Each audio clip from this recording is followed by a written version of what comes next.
বিএনপির পক্ষ থেকে বা অন্যান্য রাজনৈতিক দলের পক্ষ থেকে যে কথাটা বলা হচ্ছে সেটা রাজনৈতিক শক্তি হিসাবে সতর্কতামূলক একটা বার্তা তারা দিতেই পারে। উপদেষ্টা পরিষদের কেউ রাজনৈতিক দল গঠন করছেন উপদেষ্টা পরিষদের থেকে, এটা আমার জানা নেই। শিক্ষার্থী উপদেষ্টা যারা আছেন তারা বলেছেন যে যদি রাজনৈতিক দল তারা গঠন করেন, সরকার ছেড়ে গিয়েই তাদেরকে গঠন করতে হবে, বা যেই রাজনৈতিক দল গঠন করুক না কেন সরকার থেকে চলে গিয়েই তাকে সেটা করতে হবে। কাজে সেখানে আমি সন্দেহের বা আশঙ্কার কোনো জায়গা দেখছি না। রাজনৈতিক দলগুলো তাদের অবস্থান থেকে এই কথা তো বলতেই পারে, সেটাও অন্তর্বর্তীকালীন সরকার তার বিবেচনায় রেখেছে। রাজনৈতিক দলগুলোর মধ্যে সবচাইতে বড় যে রাজনৈতিক দল বিএনপি, তারা বলেছে, কিন্তু তাদের মহাসচিবের সাক্ষাৎকারে তিনি বলেছেন যে এখনো অনাস্থার কোনো পরিবেশ নেই, এবং উনি এটাও বলেছেন যে অন্তর্বর্তীকালীন সরকারের সাথে তারা আলাপ আলোচনা করছেন। কাজে সেখানে অনাস্থা কোথায় সৃষ্টি হলো? আমি তো কোনো অনাস্থার জায়গা দেখতে পাচ্ছি না। নির্বাচন নিয়ে পরিকল্পনা আমাদের মাননীয় প্রধান উপদেষ্টা মহোদয় বলেছেন যে ডিসেম্বর থেকে জুনের মধ্যে নির্বাচন অনুষ্ঠিত হবে। তিনি সে কথা জাতীয় পর্যায়ে ভাষণ দিয়ে জনগণকে সকলকে জানিয়েছেন। সম্প্রতি যে আন্তর্জাতিক সম্মেলনে গেছিলেন সেখানেও বলেছেন। এর থেকে ভিন্ন কোনো কথা সরকারের পক্ষ থেকে বলার আর কোনো সুযোগ নেই। ডিসেম্বর থেকে জুনের মধ্যে নির্বাচন হবে, এটা আমাদের মাননীয় প্রধান উপদেষ্টা বলেছেন, এবং আমরা সেই সময়সীমাতেই এখনো পর্যন্ত স্টিক করে আছি। এই সময়ের মধ্যে কি আপনাদের যে প্রায়োরিটি আছে যে সংস্কার এবং বিচার, তারপর নির্বাচন, এই সময়ের মধ্যে কি আপনাদের এই সংস্কার এবং বিচার করা সম্ভব হবে? এখন কতগুলো প্রশ্ন না, প্রক্রিয়া কেন্দ্রিক। প্রক্রিয়াটা শুরু হয়ে কখন শেষ হবে এইটা তো আগে থেকে বলে দেওয়া যায় না। যেমন এখন 6টি সংস্কার কমিশনের প্রধানেরা তাদের চূড়ান্ত প্রতিবেদন আমাদেরকে 31শে জানুয়ারির মধ্যে দেবেন। তারপরে এই চূড়ান্ত প্রতিবেদনের নিয়ে সরকার কেমন করে কাজ করবে, কেমন করে রাজনৈতিক ঐক্য গড়ে তুলবে, মাননীয় প্রধান উপদেষ্টার নেতৃত্বে ঐক্যমতের যে কমিশনটা হবে ওইটা কাজ শুরু করে কত দিনের মধ্যে কোন কোন সংস্কার করতে পারবেন, এগুলো তো সময়ের ব্যাপার। আমাদেরকে তো অন্তর্বর্তীকালীন সরকারের তো এমন কোনো ম্যান্ডেট নেই যে আজকে অন্তর্বর্তীকালীন সরকার হলাম কালকেই সব সংস্কার শেষ করে দেব, পরশুই নির্বাচন দিয়ে দেবো, এটা তো সম্ভব না। যদি 53 বৎসর 16 বৎসর এগুলোকে বিবেচনায় রাখেন, তাহলে সংস্কার হওয়ার যে প্রক্রিয়াটা, সেই প্রক্রিয়াটা উপরে জোর দিতে হবে। সেই প্রক্রিয়াটা যেন স্বচ্ছ হয়, এটা যেন অন্তর্ভুক্তিমূলক হয়, এটা যেন সকলকে জানিয়ে হয়। সেটা যখন নিশ্চিত করা যাবে দেখবেন এই অনেকগুলো প্রশ্নেরই কিন্তু উত্তর পাওয়া যাবে। আমাদের প্রাধান্যর মধ্যে আছে সংস্কার, আমাদের প্রাধান্যর মধ্যে আছে বিচার, আমাদের প্রাধান্যের মধ্যে আছে নির্বাচন। এখন বাংলাদেশে তো বিচার অন্যান্য দেশের মতন একটা গতিতে চলে না, তারপরেও যেহেতু বিশেষ আদালত কর্তৃক বিচার হবে, কাজে যে সময়সীমাটা সরকার দিয়েছে আমার মনে হয় সেই সময়সীমার মধ্যে বেশ কিছু বিচারের কাজ সম্পন্ন করা সম্ভব হবে।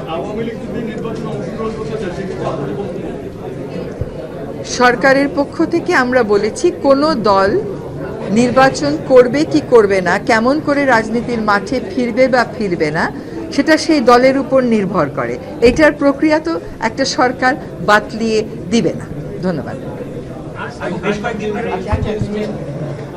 আমাদের দেশে যে সবচেয়ে বেশি যে জলবায়ুর ক্ষেত্রে যে কথা বলা হচ্ছে যে যানজট, এবং যানজটের অন্যতম কারণ যে গাড়ি, এবং বিশ্বের অন্যান্য দেশে দেখা যাচ্ছে ইভির দিকে যাচ্ছে। তো গণপরিবহন ইভির দিকে নেওয়ার ক্ষেত্রে কি সরকার কোনো কিছু ভাবছে? জি, এটা একটা বুদ্ধিমানের মতন প্রশ্ন হয়েছে, এটা আমার সাথে প্রাসঙ্গিক। দেখেন, আমাদের যে গণপরিবহন ব্যবস্থা, এইরকম গণপরিবহন ব্যবস্থাকে সচল রেখে আপনি ট্রাফিক নিয়ন্ত্রণে আনতে পারবেন না, দুর্ঘটনা কমাতে পারবেন না, শব্দ দূষণ নিয়ন্ত্রণ করতে পারবেন না, বায়ু দূষণ নিয়ন্ত্রণ করতে পারবেন না।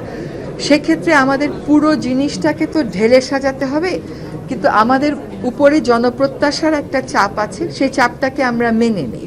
কারণ জনগণের প্রত্যাশা যত সুতীক্ষ্ণ হবে আমাদের কাজও তত ত্বরান্বিত হবে। কিন্তু মুশকিল হচ্ছে একটা সীমাবদ্ধ সময়ের মধ্যে আমাদেরকে কাজ করতে হচ্ছে। এই সীমাবদ্ধ সময়ের মধ্যে ধরেন ইভির মতন একটা বিষয়ে আমরা হয়তো নীতিগতভাবে সিদ্ধান্ত নেব এবং সেই নীতিগত সিদ্ধান্ত ইতিবাচক কী হবে, কিন্তু সেই নীতিগত সিদ্ধান্ত বাস্তবায়নে আমরা কতটুকু সময় পাবো সেটা আমাদের পরবর্তী সময়ে দেখা যাবে। কিন্তু এখন বিশ্বের অন্যান্য দেশের মধ্যে এই ইলেকট্রনিক ভেহিকেল যেটা আছে সেদিকে যাওয়ার যে প্রবণতা আমরা মনে করি সেটাকে আমরা সমর্থন করেই নীতি প্রণয়ন করে যেতে পারবো। একটা বিষয়, আপনি একটু আগে বলেছেন যে বড় মেগা প্রকল্পগুলির ঘিরে আমাদের যে পরিবেশ উন্নয়নমূলক যে কাজগুলো এগুলো চাপা পড়ে যাচ্ছে, তো এখানে আমলাতন্ত্রে কোনো জটিলতা আপনি দেখছেন কি? আমলাতান্ত্রিক জটিলতা মানে কি, আমি মনস্তত্ত্বের কথা বলবো। অনেক বড় একটা রেল লাইন হলো, চুনতি অভয়ারণ্যের সব পাহাড় কেটে রেল লাইনটা হয়ে গেল, এইটা উন্নয়ন হিসেবে মেনে নেওয়া হচ্ছে। কিন্তু এইটাকে যদি উন্নয়ন হিসেবে মেনে নেওয়া হয় তাহলে পরিবেশ রক্ষার দায়িত্বে আলাদা মন্ত্রণালয় থেকে তো কোনো লাভ নেই। পরিবেশ মন্ত্রণালয়কে যদি নিজেরভাবে স্বাধীনভাবে তার সিদ্ধান্ত দিতে না দেওয়া হয় এবং উন্নয়নের চাপ, উন্নয়নের সিদ্ধান্ত তার উপর চাপিয়ে দেওয়া হয়, তাহলে পরিবেশ রক্ষা করাটা যাবে না। এবং আমার প্রয়াসটা সেখানেই যে পরিবেশ মন্ত্রণালয়ের কাজটা হচ্ছে রেগুলেটরের কাজ। আমি যদি রেগুলেটরের কাজটা স্বাধীনভাবে করতে পারি তাহলেই কিন্তু দেখা যাবে যে উন্নয়ন এবং পরিবেশের মধ্যে ভারসাম্যটা আমরা আনতে পারছি। কিন্তু উন্নয়নকেই যদি প্রাধান্য দেওয়া হয় আর পরিবেশকে ওটার একটা সাবজেক্ট হিসাবে রাখা হয়, তাহলে যেরকম পরিবেশ আমরা চাই সেটা পাবো না। পরে এই উন্নয়নের পরিবেশের ধাক্কা সামলাতে আমাকে আবার হাজার কোটি টাকা দিয়ে প্রকল্প আনতে হবে। যেমন একটা উদাহরণ দেই, আপনারা বলেন যে বুড়িগঙ্গা দখল এবং দূষণ মুক্ত করতে কি পরিমাণ টাকা সরকারের গেছে। প্রথম থেকেই যদি সরকার বিবেচনায় রাখতো যে শিল্প দূষণ দিয়ে আমি বুড়িগঙ্গা দূষণ করব না, আমি সিওয়েজ সিস্টেমটাকে ঢেলে সাজাবো, পর্যাপ্ত করব, তাহলে কিন্তু এখন বুড়িগঙ্গা নদীর দূষণ মুক্ত করা নিয়ে আপনাকে হাজার কোটি টাকার প্রকল্পের কথা ভাবতে হতো না।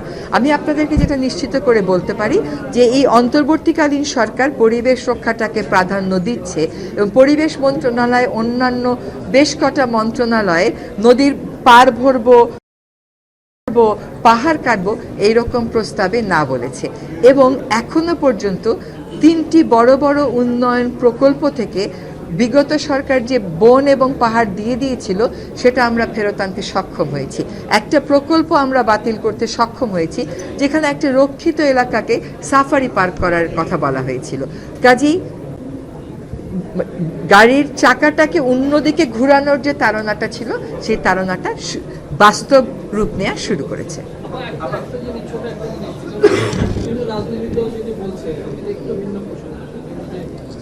ঘোষণাপত্র নিয়ে বলা হচ্ছে সেখানে মুক্তিযুদ্ধ, স্বাধীনতা এবং নব্বইয়ের যে আন্দোলন সেগুলোকে উপেক্ষা করে এবং মুক্তিযুদ্ধকে জনযুদ্ধ বলা হয়েছে, 24কে সবচেয়ে বেশি প্রায়োরিটি দেওয়া হয়েছে।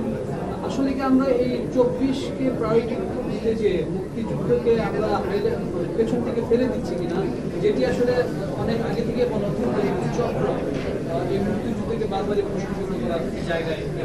আমি মনে করি না যে বাংলাদেশের 18 কোটি মানুষের মধ্যে মুক্তিযুদ্ধকে কেউ প্রশ্নবিদ্ধ করবে।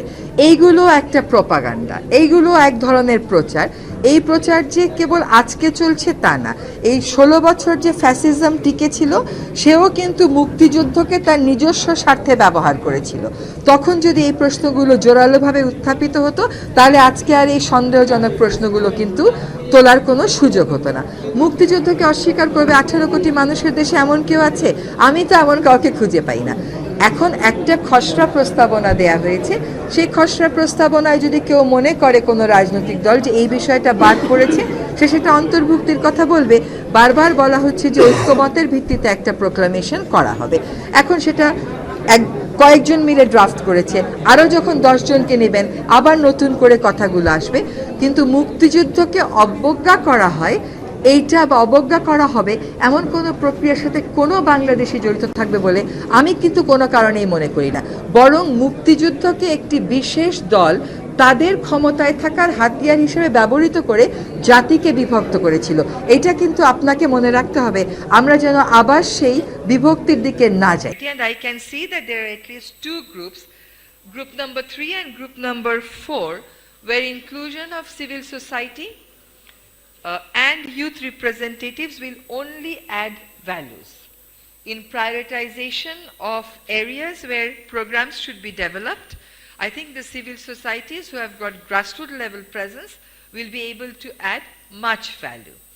I do not know if we really need youth involvement in group 4, but in group 3 I'm sure that youth representation can be thought of, and take it as an instruction from my side that in group 3 there will be inclusion of civil society and youth representation, and group 4 will include civil society and experts who can actually facilitate the monitoring process. I would start by saying that this year, it's budget time that we are approaching.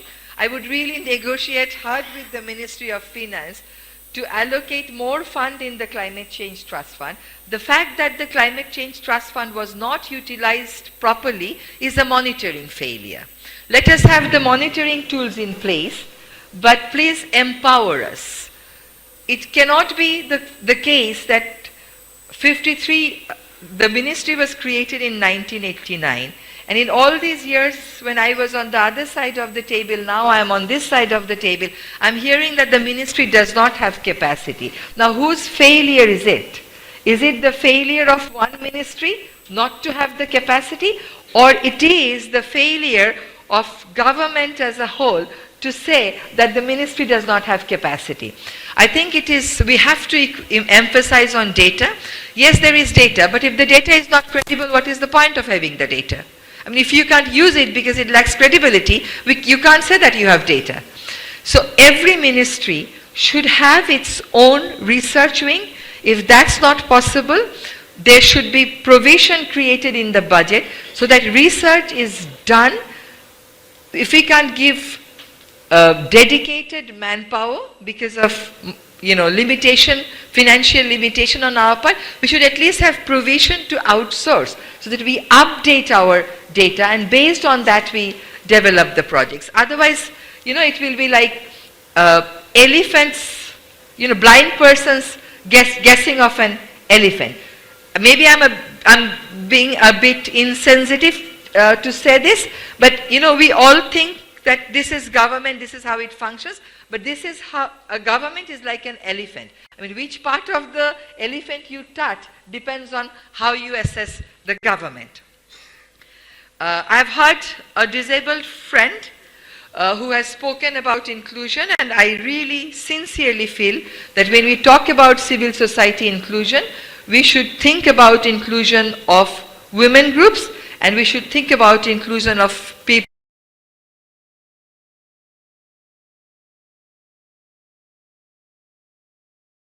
challenges. So let's be sensitive to the cause of all actors.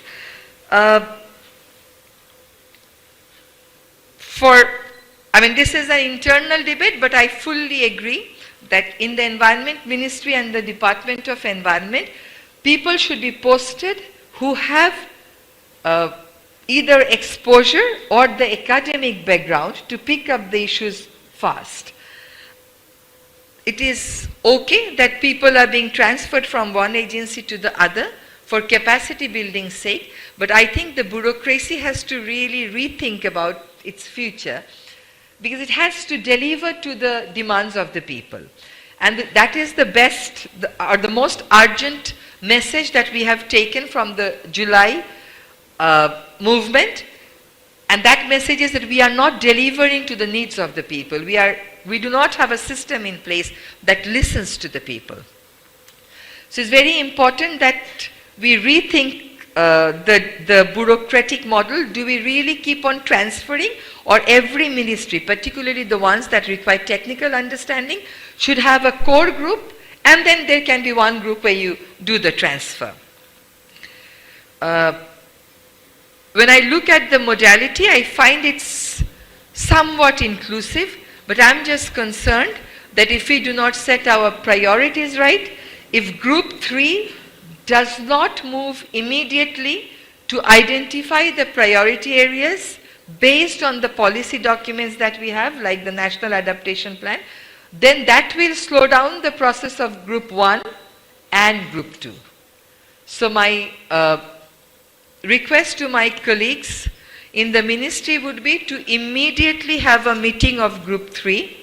You should have a time-bound action plan. You should identify the priorities in consultation with the wider society, and forward your proposal to the Ministry of Finance, based on which the Ministry of Finance should give us support under the Climate Change Fund, and then we start negotiating with our development partners under this BCDP initiative. What concerns me is the lack of definition of climate finance. So on one hand we are seeking fund, but if the fund, and we are thinking of a mechanism to channelize the funds easily with a sense of urgency and to scale up, but if the end result is we scale up the loans and not the grants, that will be really a big problem for us. We understand that there are groups in this platform who will give us loans, but the loans should be soft loans and concessional. People of Bangladesh cannot accept two jeopardy. One is we are one of the worst, sufferers of climate change. On the other hand, in the name of solving our problems, if we are burdened with more and more loans, then it actually does not solve the problem, it adds to the problem. So I would emphasize more on bilateral dealings that can be channelized through this process, and we all know where the fund is coming from, and whether we are managing to avoid duplication, and that we are keeping our loans at a minimum level. There was a question about adaptation versus mitigation. I think Bangladesh should think about both. With the worst air in the world, how can you not think about mitigation? It is mitigation not for climate change, but it is mitigation for saving your own people. Now I am responsible for giving answer to people about air pollution, but most of the things that need to be done to arrest air pollution do not fall within my ambit. I cannot reconstruct the broken road. I do not maintain the road islands. Another ministry has got policies for energy projects, but I am to accept that 28% of my air pollution comes from power plants. Now how do I tackle the problems if my role is not duly emphasized in national budget? Now if the climate change fund is excluded from the total budget that is given to the Ministry of Environment, then we would perhaps be in the bottom list of agencies that is receiving least fund from the government. So while we all seek external funds, let us demonstrate our good intention by empowering this ministry.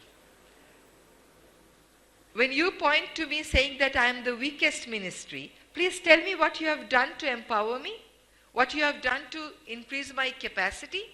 That also has to be answered. So I think, and please, Famida, I hope you are noting that you have to take this as my instruction, that Group 3 has to sit immediately, based on NAP, identify the priorities in wider consultation with the society, and then submit our projects to whichever ministry is relevant, whether it's Ministry of Fishery, Ministry of Local Government. We should be able to identify the priorities and engage in developing the projects. Now with regard to inclusion of journalists, it depends on how you look at your role. Do you want to play the watchdog role without being part of the government system? Or you want to be included in the government system and then play a role? To me, I think the media should play the role of watchdog. If there were platforms like Forum of Environmental Journalists in Bangladesh, I would have immediately said yes to your proposal. but I would request you to rethink about your proposal and as to how you want your voice in the whole system. When the Ministry of Industry wants to set up a committee to oversee the tannery industry and they want to include Ministry of Environment, I say a clear no. The reason is I am a regulator. If they include me in that committee, they being a ministry with more resources, they claiming to be contributing more to the economy, will try to always silence my regulatory role on ground of export and income generation and employment. On the other hand, if we calculate how much we are losing for environmental contamination, we would see that many of the so-called economic activities are either zero or in the scale of minus. So when we talk about whether it's adaptation or mitigation, when we talk about a whole of government approach, I think environmental protection, protection of natural resources will have to be taken as a matter of national vision. After assuming responsibility, I have turned down many requests from from other ministries where they wanted to construct a road by cutting the hills, where they wanted to build something by filling up the river.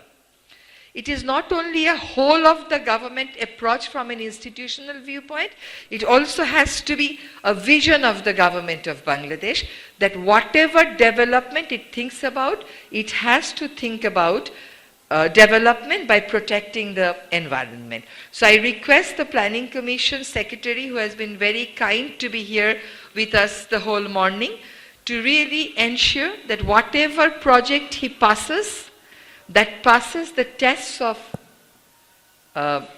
green and environmental protection. So there was a question from the audience.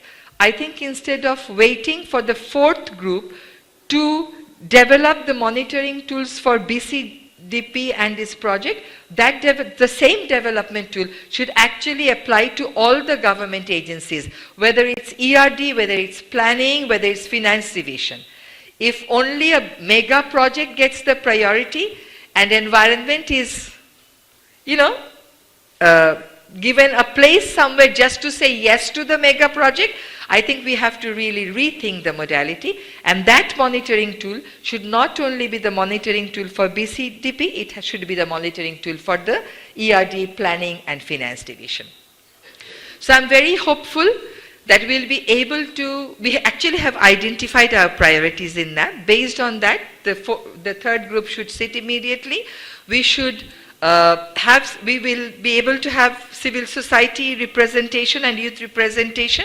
We should definitely consider having representation from the disability group and any other ministry and agencies who have expressed interest based on the project we identify to be priorities. You can also be included.